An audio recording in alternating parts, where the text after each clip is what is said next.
Pendant des siècles, le savoir se transmettait de maître à élève. Mais aujourd'hui, nous sommes à un tournant. Non pas dans ce que nous enseignons, mais dans comment nous pensons l'enseignement lui-même. Il est trop tard pour débattre de son arrivée. Le train de l'intelligence artificielle a déjà quitté la gare. La question n'est plus de savoir si nous devrions le laisser entrer en gare, mais si nous allons monter à bord. Face à cela, beaucoup cherchent à détecter, à traquer les devoirs faits par l'IA. C'est un combat perdu d'avance. Une course sans fin. Car si un élève peut utiliser l'IA pour écrire, nous pouvons utiliser l'IA pour noter. Où cela nous mène-t-il? À une impasse. Alors, arrêtons. Arrêtons d'interdire. Commençons à élever. Élever notre vision de l'éducation. Élever les compétences que nous valorisons. Élever le potentiel de chaque élève.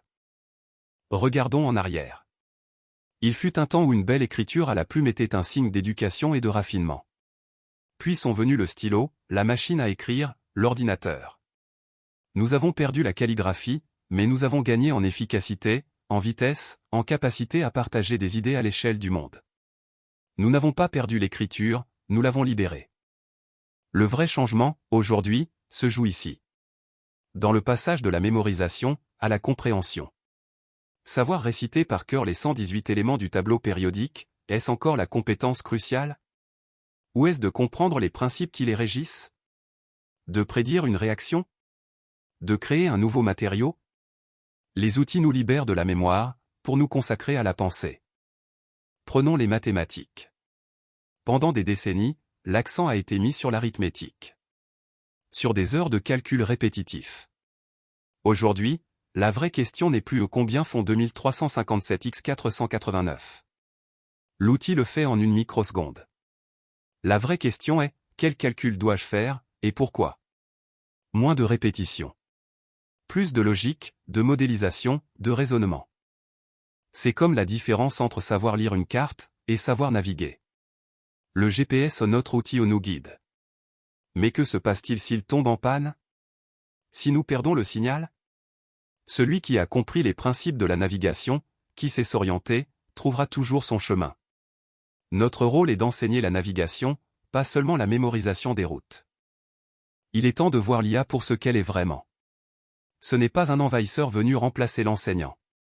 C'est le successeur naturel de la calculatrice, de l'encyclopédie, de l'ordinateur. C'est le prochain outil fondamental de la connaissance humaine. Et cet outil ouvre des possibilités extraordinaires. Imaginez un tuteur infini. Un tuteur qui s'adapte au rythme unique de chaque élève. Qui a une patience, littéralement infinie.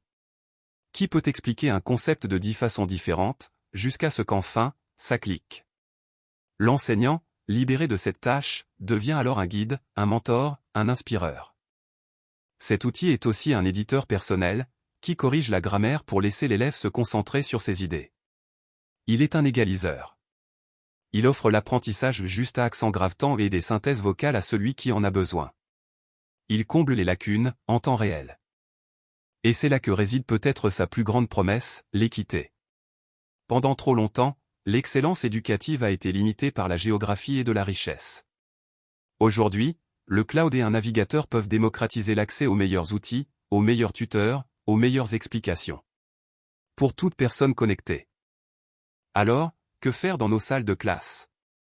Changement numéro 1, passons des essais, au débat. Laissez l'IA préparer le travail de recherche, générer des arguments. Mais ensuite, en classe, l'étudiant doit défendre. Devant ses pairs, sans outils. On n'évalue plus la rédaction, on évalue la pensée, la persuasion, la maîtrise du sujet. Cela exige une nouvelle compétence fondamentale. La plus humaine de toutes, le jugement. Parce que l'IA hallucine. Elle invente des faits, des citations, des références. L'étudiant ne doit plus être un récepteur passif, il doit devenir un juge. Évaluer la véracité, la pertinence, l'éthique de ce qui est produit. C'est la pierre angulaire du futur citoyen. Et n'oublions pas pour qui nous les préparons, le monde professionnel. Aucun patron, demain, ne dira à son employé, faites cette analyse de marché, mais surtout, n'utilisez pas les meilleurs outils à votre disposition. L'efficacité est la règle.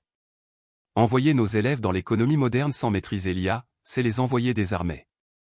Alors, regardons vers l'avenir avec lucidité et avec espoir. Cet avenir n'est pas une menace. C'est une opportunité historique. L'opportunité d'un échange fondamental. Échangeons la mécanique, contre le sens. La mécanique du calcul fastidieux, contre le sens de la modélisation. La mécanique de la mémorisation, contre le sens de la conception. La mécanique de la rédaction, contre le sens de l'argumentation. L'IA ne remplace pas la pensée humaine. Elle nous invite, enfin, à faire ce pourquoi notre esprit est le plus précieux, penser de manière critique, créative et profonde. L'avenir de l'éducation n'est pas dans la rétention, il est dans l'élévation. Merci.